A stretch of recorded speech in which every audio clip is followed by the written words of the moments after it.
ভারতীয় জনতা পার্টির fire brand Yogi Adityanath, উত্তরপ্রদেশের মুখ্যমন্ত্রী, তার যে বুলডোজার অ্যাকশন মডেল, এটাই কি বিজেপির সমস্ত মুখ্যমন্ত্রীরা গ্রহণ করতে চলেছেন জনপ্রিয়তার শীর্ষে ওঠার জন্য এবং বিজেপির অন্দরে গ্রহণযোগ্যতা বাড়ানোর জন্য, নিজের রাজনৈতিক যে মাপকাঠি সেটা উপরে করার জন্য কি এই বুলডোজার মডেলটাকেই বিজেপির সমস্ত মুখ্যমন্ত্রীরা গ্রহণ করতে চলেছেন?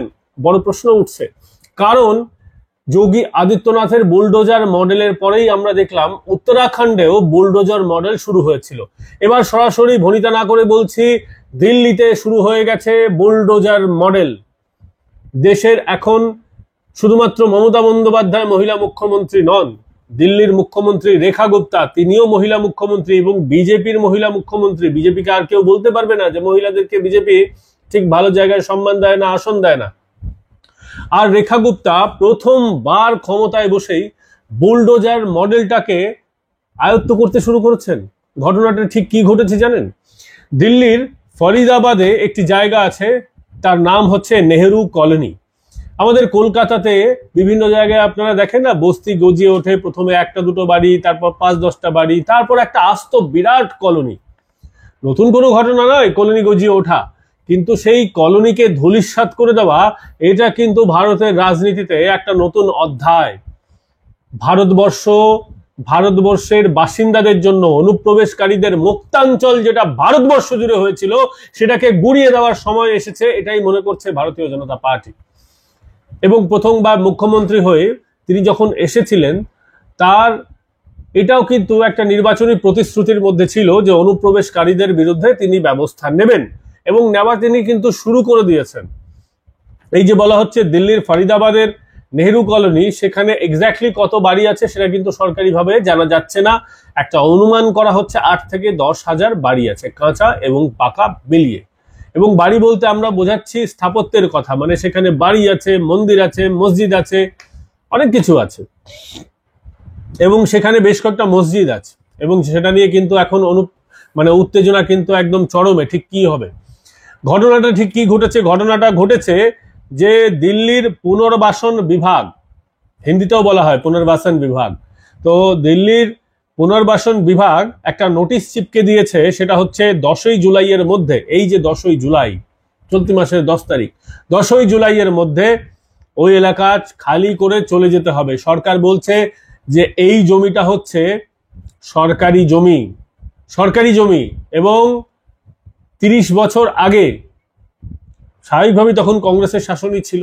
কংগ্রেস শাসনে সেখানে অবৈধভাবে মানুষকে বসবাস করার একটা সুযোগ দেওয়া হয়েছিল, এবং সরকার কোন রকম পাট্টা ওখানে দেয়নি। বাসিন্দাদের হাতে কি আছে? বাসিন্দাদের হাতে কিন্তু এখনো রয়েছে আধার কার্ড, ভোটার কার্ড, অনেকে পাসপোর্ট বানিয়ে ফেলেছেন। কিন্তু আপনি কোনো ঠিকানায় আধার কার্ড, ভোটার কার্ড হয়ে গেলেই সেই জমিটা তো আপনার মালিকানাধীন হয়ে যেতে পারে না। ধরুন আপনার বাড়িতে 10-20 বছর ধরে যদি কোনো ভাড়াটিয়া থাকে, এবং সেই ভাড়াটিয়া যদি আপনার বাড়ির অ্যাড্রেস ইউজ করে যদি আধার কার্ড, ভোটার কার্ড বানিয়ে ফেলে থাকে, তাহলে তো সে আপনার বাড়ির উপরে মালিকানা হক জাতাতে পারে না। সেটা তো আপনার মালিকানা হক হয় না ওই বাড়িটা, আপনি যদি ভাড়াটিয়া হন। নিশ্চয়ই থাকার অধিকার আছে, মানবিকতার কারণে দেওয়া হয় থাকতে, কিন্তু তার মানে তো এইটা নয় যে বাড়ির অধিকার আপনার। সরকার এই কথাটাই বলছে, সরকার বলছে যে এই জমির মালিকানা আপনাদের নয়। এবার সেখানকার বাসিন্দারা বলছেন, আমার ঠাকুরদা এখানে গত হয়েছেন, আমার বাবা এখানে বাস করেছেন, আমার জন্ম এখানে হয়েছে, তাই এই জমির মালিক আমি। এমনটা হতে পারে না, ভারতের আইন তা বলছে না। এবং রেখা গুপ্তা বলছেন বুলডোজার অ্যাকশন হতে পারে, যদিও ওখানকার বাসিন্দারা আদালতে যাবেন বলেছেন, কিন্তু আদালতে গেলেও খুব একটা লাভ কিছু হবে বলে মনে হয় না। তার কারণ আমরা এই জমি জমার ক্ষেত্রে দেখেছি যে সরকারি মালিকানাধীন থাকলে একটা নোটিশ পিরিয়ড দিয়ে সেটা বিভিন্ন জায়গায় উচ্ছেদ করাটাই হচ্ছে রীতি। কারণ সরকারি জমি সরকার যদি মনে না করে তাহলে থাকতে দেবে না। এবার সরকার যদি পাট্টা দেয় সেক্ষেত্রে আলাদা, কিন্তু এক্ষেত্রে পাট্টা বেশিরভাগ মানুষের নেই। এখানকার জনসংখ্যার বেশিরভাগ মানুষ হচ্ছেন সংখ্যালঘু গোষ্ঠীর। সংখ্যালঘু বলতে একটা নির্দিষ্ট ধর্মাবলম্বী, আপনারা বুঝতেই পারছেন কাদের কথা বলা হচ্ছে। তবে সেখানে হিন্দুরাও থাকেন, শোনা যাচ্ছে কিছু শিখ মানুষও থাকেন, শিখ মানুষরাও সংখ্যালঘু ভারতে ধর্মীয় ভাবে। কিন্তু মূল সমস্যাটা হচ্ছে মসজিদগুলোকে নিয়ে। মসজিদগুলো ভাঙা পড়লে সেখানে একটা সাম্প্রদায়িক উত্তেজনা সৃষ্টি হবে, এমনটা কিন্তু ওখানকার বাসিন্দারা মনে করছেন। সরকারে তাই প্রথমবার নোটিশ দিয়েছে। প্রথম নোটিশে কাজ হবে বলে কেউ ধারণা করছেন না, কিন্তু এর পরবর্তীকালে আরো নোটিশ পড়বে। 2-3টে নোটিশের পর বুলডোজার অ্যাকশন কিন্তু শুরু হবে এবং হওয়াটাই অনুমান করছেন সেখানকার যারা প্রশাসনিক আধিকারিকরা আছে। তারা বলছেন যে দিল্লিতেও কিন্তু বুলডোজার অ্যাকশন, বুলডোজার মডেল শুরু হয়ে গেছে। অবৈধ অনুপ্রবেশ হলে, অবৈধভাবে বসবাস হলে বুলডোজার মডেল হবে। দিল্লিতে এমনি জায়গার খুব সংকুলান রয়েছে, বিভিন্ন রাজ্য থেকে মানুষ ওখানে গিয়ে যেমন তেমন বহু জায়গায় বসে পড়েন। এই দিল্লিতে ঠিক কয়েক মাস আগে নির্বাচন চলছে, সেই সময়ের কথা বলছি, সেই সময়ও কিন্তু সরকারের তরফ থেকে খোঁজ খবর নেওয়া হচ্ছিল কারা এখানকার বাসিন্দা, কারা বাংলাদেশি। বহু বাংলাদেশিদের ধরপাকড় হয়েছে। দিল্লিতে অনেকগুলো এরকম কলোনি গজিয়ে উঠেছে। যারা দিল্লিতে বাস করেন বা দিল্লির সম্পর্কে খবর টবর রাখেন তারা জানেন, দিল্লিতে ওই নদী নালার ধারে, ওই যে আমাদের এখানে যেরকম বাগজোলা খাল টাইপের হয়, এরকম খাল বিলের ধারে বহু ফাঁকা জায়গায় অনেকেই বসবাস শুরু করেছেন। ধীরে ধীরে কলোনি গজিয়ে উঠেছে। প্রথমে কয়েকজন ওই কাবাডির ব্যবসা, মানে প্লাস্টিক কুড়ানি যেটাকে বলি আমরা, সেই রকম ব্যবসা শুরু করেছেন, একটা বাড়ি দুটো বাড়ি, তারপর গোটা মানে এলাকা দখল হয়ে গেছে। এরকম বহু এলাকায় ছানবিন শুরু হয়েছে, বহু বাংলাদেশি ধরপাকড় হয়েছে। অনেকেই পশ্চিমবঙ্গের সন্দেহভাজন ওখানে ধরপাকড় হয়েছে। ওখানকার পুলিশ কয়েক মাস আগে কলকাতায় এসেছিল, পরবর্তীকালে তারা জেলাতেও গেছে, খোঁজ খবর নিয়েছে। সেখানে একটা প্যাটার্ন লক্ষ্য করা যাচ্ছে যে মালদা মুর্শিদাবাদের নাম করে বহু মানুষ আছেন যারা কিন্তু সন্দেহজনকভাবে, তারা ভারতীয় নন এমন সন্দেহ করা হচ্ছে। এরকম সন্দেহজনক বাসিন্দারা কিন্তু ভারতবর্ষের বিভিন্ন প্রান্তে ছড়িয়ে গেছেন, দিল্লিও তার কিন্তু অন্যথা নয়। এবার হচ্ছে কি, তারা যতক্ষণ ঠিকঠাক ভাবে সেখানে বাস করছেন কোনো রকম প্রশ্ন উঠছে না, কিন্তু বহু ক্ষেত্রে তারা অবৈধ কাজকর্মের সঙ্গে জড়িয়ে পড়ছেন বলে অভিযোগ উঠছে। সেখানকার অনেক কেস রেজিস্টার্ড হয়েছে, বহু মানুষ ধরা পড়েছেন, বাংলাদেশি নাগরিকত্ব রয়েছে এমন আইডেন্টিটি কার্ড সহ বিভিন্ন জায়গায় ভারতবর্ষে ধরা পড়ছে। স্বাভাবিকভাবে বাংলার এটাতে কিন্তু খুব একটা ইজ্জত বাড়ছে না। এই যে অনুপ্রবেশের একটা খোলা ময়দান হয়ে গেছে এবং সবটাই বিএসএফ এর উপরে চাপিয়ে দেওয়া হচ্ছে সরকারের তরফে। সরকার মাঝে মধ্যে ধরছে, এমনটা নয় ধরছে না, পশ্চিমবঙ্গ পুলিশ ধরছে, রেল পুলিশ ধরছে, কিন্তু সেই ধরাটা কিন্তু ওই কি বলবো, টিপ অফ এ আইসবার্গ, হিমশৈলের চূড়া মাত্র। অ্যাকচুয়ালি যে ধরপাকড় করা উচিত ছিল সেটা কিন্তু পশ্চিমবঙ্গ সরকার করছে না বলে বারংবার ভারতীয় জনতা পার্টি অভিযোগ করে, কংগ্রেসও অভিযোগ করে, সিপিএমও বহু ক্ষেত্রে অভিযোগ করে, বিরোধী দলরা অভিযোগ করছেন। এই অভিযোগের যে একেবারে সারবত্তা নেই এমনটা নয়, যতটা উচিত ছিল ততটা হচ্ছে না। এবার বিষয়টা হচ্ছে, সেই কারণে দিল্লি সরকার, দেখুন ওটা কিন্তু দেশের রাজধানী, দিল্লি ঐতিহাসিকভাবে খুব গুরুত্বপূর্ণ একটা শহর এবং দেশের রাজধানী, তার নিরাপত্তা খুব প্রয়োজনীয়।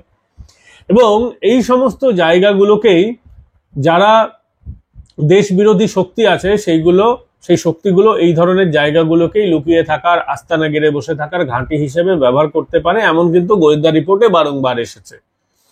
এবং সরকারও চাইছে এই সমস্ত যে কলোনিগুলো রয়েছে তার নিরাপত্তা যেন সুনিশ্চিত করা হয় এবং এখানে যেন অবৈধ অনুপ্রবেশকারী কেউ না থাকে, অবৈধ বসবাসকারী কেউ না থাকে।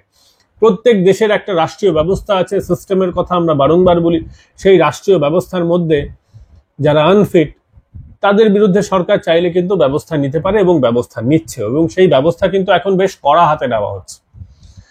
শুরুটা হয়েছিল উত্তরপ্রদেশে বুলডোজার অ্যাকশন দিয়ে। যারাই অবৈধ অনুপ্রবেশ করছিলেন, অবৈধভাবে বসবাস করছিলেন, বিভিন্ন ক্ষেত্রে দেখা যাচ্ছে যে যারা সমাজ বিরোধী কাজকর্মের সঙ্গে জড়িত, তাদের যদি বাড়ি দেখা যায় যে অবৈধভাবে তৈরি, সরকার কিন্তু একেবারে বুলডোজার অ্যাকশন করছে। সম্ভালে হয়েছে, বিভিন্ন জায়গায় হচ্ছে। উত্তরপ্রদেশের বুলডোজার অ্যাকশন সারা ভারতবর্ষে একটা রোল মডেল হয়ে গেছে। সেই বুলডোজার অ্যাকশন কখনো কখনো মহারাষ্ট্রে দেখা গেছে, উত্তরাখণ্ডে তো ব্যাপকভাবে বুলডোজার অ্যাকশন হয়েছে, এই এখনো চলছে। যখন আপনাদের সামনেই প্রতিবেদন প্রকাশ করছি, উত্তরাখণ্ডে পুষ্কর সিং ধামি বুলডোজার অ্যাকশন চালিয়ে যাচ্ছেন। উত্তরাখণ্ডে কি হয়েছে, ওখানকার জনসংখ্যা তো আপনারা জানেন কম, পাহাড়ি একটা জায়গা, জঙ্গল ঘেরা জায়গা, বহু জায়গায় মানুষের বসবাস নেই। সেই সব জঙ্গলের মধ্যে হঠাৎ রাতারাতি মাজার বানিয়ে ফেলা হচ্ছে। এটা জাস্ট একটা ল্যান্ড দখল করার, জমি দখল করার একটা ল্যান্ড জিহাদ বলেন তারা ওখানে সরকারিভাবে, কিন্তু আমরা বলছি সেটা হচ্ছে জমি দখলের একটা ফন্দি মাত্র।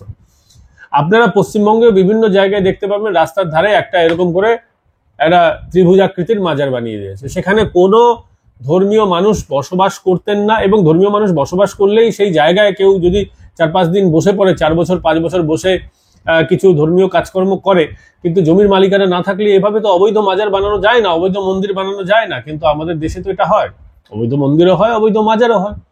কিন্তু সমস্যাটা হচ্ছে কি, মন্দির ভেঙে দিলে এদেশে তেমন কোনো উত্তেজনা সৃষ্টি খুব কম ক্ষেত্রেই হয়। আপনারা দেখবেন বহু ক্ষেত্রে মন্দির ভাঙা হয়েছে, রাস্তার ধারের অবৈধ যদি থাকে ভাঙা হয়েছে। আমার নিজের দেখা একটা ঘটনার কথা বলি, বেশ কয়েক বছর আগেকার কথা।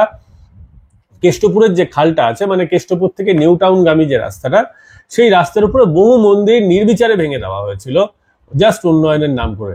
বলা হয়েছিল রাস্তা নাকি চওড়া হবে, আজ অব্দি সেই রাস্তা চওড়া হয়নি। সেই সময় ওখানকার এক মহিলা রাজ্যসভার সাংসদ, তার নাম দোলা সেন, তিনি সেখানে খুব ক্ষমতাধর ছিলেন। দেবরাজের উত্থানের আগেকার সময়কার কথা বলছি, এখন সেই অঞ্চলটা কার্যত দেবরাজ নিয়ন্ত্রণ করেন।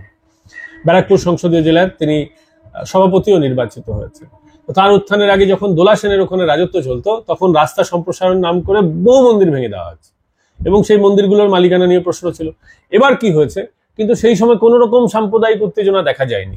একাধিক গোটা দশেক মন্দির ভেঙে দেওয়া হয়েছিল, ঠিক নাম্বারটা আমার ঠিক জানা নেই, তবে বহু মন্দির আমি দেখেছি ধ্বস্ত হয়ে গেছে। পরবর্তীকালে সেই মন্দিরগুলোকে কিন্তু সবকটাকে পুনরুদ্ধার করা যায়নি। আবার এইটাই যদি আপনি ভেবে দেখুন তো, এটা যদি 10টা মাজার 10টা মসজিদ ভেঙে যেত, কি সমস্যাটা না হতো? সমস্যাটা ঠিক এই জায়গায়। এবার ব্যাপারটা হচ্ছে অবৈধ কাজ কিন্তু অবৈধ কাজ, সেটা যেই করুক না কেন। এবার উত্তরাখণ্ডে পুষ্কর সিং ধামি এই মুহূর্তেও বহু মন্দির মসজিদ, বিশেষ করে মসজিদগুলোর ক্ষেত্রে দেখা যাচ্ছে যে মালিকানা নিয়ে সমস্যা আছে, এবং মাজারের ক্ষেত্রেও মালিকানা নিয়ে সমস্যা আছে। এইগুলো তিনি ভেঙে দিচ্ছেন। বিশেষ করে যে বর্ডার লাগোয়া যে জায়গাগুলো রয়েছে, দেখুন বর্ডার একটা সেন্সিটিভ জায়গা, সেই সেন্সিটিভ জায়গাতেও দেখা যাচ্ছে অবৈধ অনুপ্রবেশ রয়েছে, এবং এটা উত্তরপ্রদেশেও এখনো চলছে। নেপাল বরাবর যে উত্তরপ্রদেশের একটা বর্ডার আছে, সেখানে দেখা যাচ্ছে একটা প্যাটার্ন লক্ষ্য করা যাচ্ছে। এরা কোথা থেকে আসছে, কোথা থেকে বসে পড়ছে, সবাই নিজেকে ভারতীয় বলছে, স্বীকার করছে না। এবার সমস্যাটা হচ্ছে কি, বর্ডার এলাকার যে খালি জমি রয়েছে, সরকারি জমি রয়েছে, সেখানে তারা বসবাস করছে। এই বর্ডারের কাছে এই সন্দেহজনক গতিবিধি, সন্দেহজনক প্যাটার্ন কিন্তু সরকার ভালোভাবে নিচ্ছে না। আর ঠিক সেই কারণেই উত্তরপ্রদেশে উত্তরাখণ্ডে বুলডোজার অ্যাকশন কিন্তু চলছে, এই মুহূর্তেও চলছে। আর সেই বুলডোজার অ্যাকশনটাকেই এই দিল্লির যে নেহেরু কলোনি রয়েছে, সেখানে কিন্তু কাজে লাগাতে চাইছে দিল্লির সরকার, রেখা গুপ্তার সরকার। তারা বলছে 30 বছর আগে যে এই কলোনি তৈরি হয়েছিল, এটা সম্পূর্ণভাবে অবৈধ কলোনি, এখানে মসজিদ হোক, মন্দির হোক, যা হোক ভাঙা পড়বে। আপাতত যেটা জানা যাচ্ছে সেটা হচ্ছে যে এই কলোনির বাইরে বাইরে বহু যে বাড়িগুলো রয়েছে সেখানে নোটিশ দেওয়া হয়েছে। এটা হচ্ছে প্রথম পদক্ষেপ। এরপর কিন্তু তারা যদি সরে না যায়, তাদেরকে বলা হয়েছে 10ই জুলাইয়ের মধ্যে সরে যেতে। এবার 10 জুলাইয়ের মধ্যে আমরা ধরেই নিচ্ছি তারা সরে যাবে না, তারপর সেকেন্ড নোটিশ হবে, সেকেন্ড নোটিশ, থার্ড নোটিশের পর একেবারে কোর্টের পারমিশন নিয়ে বুলডোজার অ্যাকশন হবে। এটাই কিন্তু রেখা গুপ্তার সরকার আপাতত স্থির করেছে বলে আমরা জানতে পারছি। এ বিষয়ে আপনাদের যদি কোনো মতামত থাকে আমাদের জানাতেই পারেন, এবং ভিডিওটা ভালো লাগলে, আমাদের কাজ ভালো লাগলে আপনার চ্যানেলকে সাবস্ক্রাইব করুন। এবং যারা অর্থনৈতিকভাবে আমাদের পাশে দাঁড়াতে চান, প্লিজ তাদের বলছি জয়েন বাটন ক্লিক করে যে কোনো অপশন বেছে নিয়ে আমাদের পাশে অর্থনৈতিকভাবে থাকতেই পারেন।